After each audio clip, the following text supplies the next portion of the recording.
contraint à aller occuper 100 mètres carrés à la gare routière d'Olembe alors qu'il dispose d'un terminal de 6000 mètres carrés, le promoteur de Leader Voyage ainsi que les syndicats de transporteurs crient au complot et à l'abus.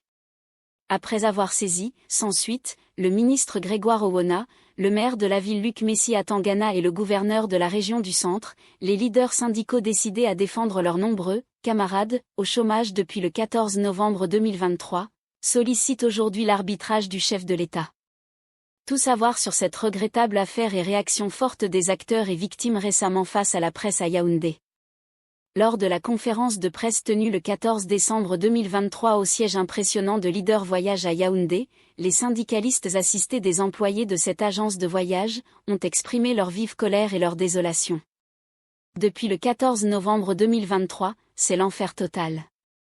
Nous n'arrivons plus à joindre les deux bouts. Vous-même vous voyez, nous avons épuisé toutes les voies de recours, nous avons rempli tout ce que le cahier de charges du maire de la ville a demandé, et nous ne comprenons pas cet acharnement, nous sommes vraiment dans une désolation, une consternation totale. Nous ne pouvons pas être dans une superficie de 6000 mètres carrés et on va nous caser dans 100 mètres carrés, faites un peu la descente sur le terrain à Olembe, vous allez voir de quoi est-ce qu'on est en train de parler, les voitures sont en débandade totale, l'insécurité totale que ce soit de nos passagers, que ce soit de nos agents avec tout ce que vous connaissez comme vandalisme et banditisme, vraiment nous ne comprenons pas cet acharnement.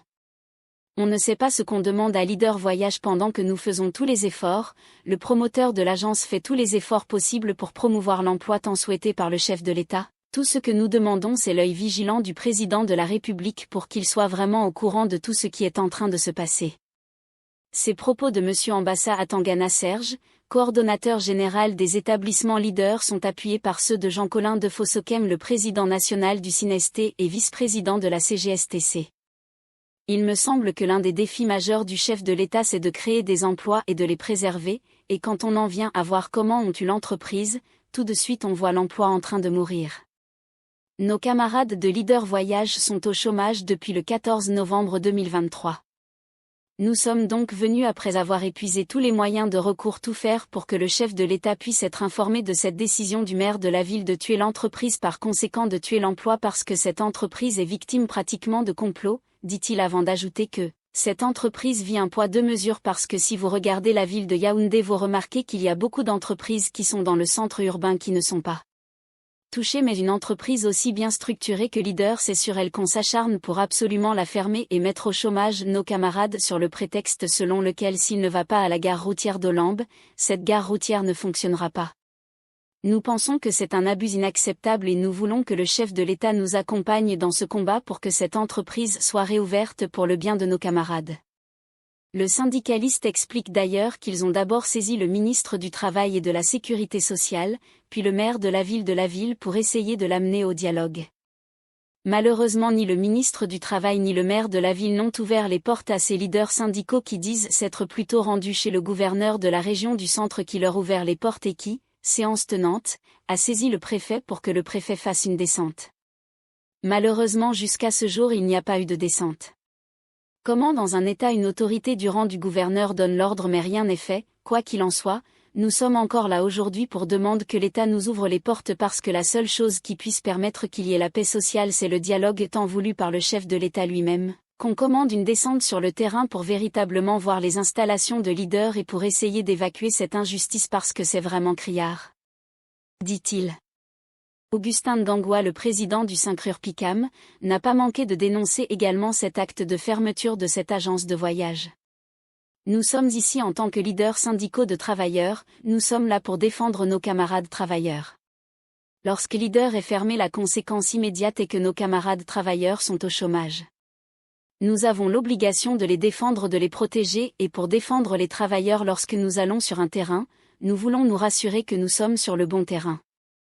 On doit se rassurer que la légalité est de notre côté, que nous sommes des légalistes.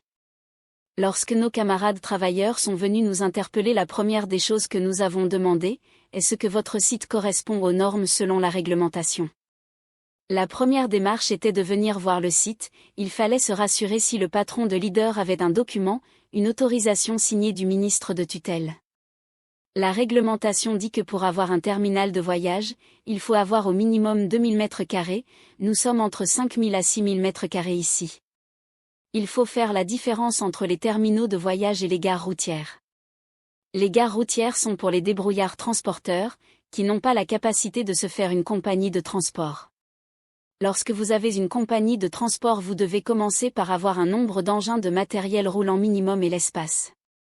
Combien de compagnies de voyage dans la ville de Yaoundé ont des terminaux de voyage où ils manœuvrent à l'intérieur du terminal? Leader a un espace adéquat, explique ce leader syndical. Toutes les agences de voyage doivent quitter Tongolo pour aller à la nouvelle gare routière d'Olambe. Comment quelqu'un qui a 6000 mètres carrés, on va là-bas, on lui donne 100 mètres carrés, peut-être à la limite 2 bus ou 2 coasters peuvent entrer, où est-ce que les autres bus vont alors garer? Le terminal est fait pour stationner tous les bus de la compagnie. Nos camarades ont droit à la vie, à la fête, préparer les pensions scolaires des enfants, les frais de dossier, etc. En tant que syndicat, en tant que ceux-là qui doivent parler au nom des travailleurs, nous prenons nos responsabilités à partir d'aujourd'hui, et pour mettre fin à cette souffrance, à la galère de nos camarades, il y aura des mouvements d'humeur. Les pouvoirs publics sont donc invités à trouver une solution à ce problème, a-t-il souligné.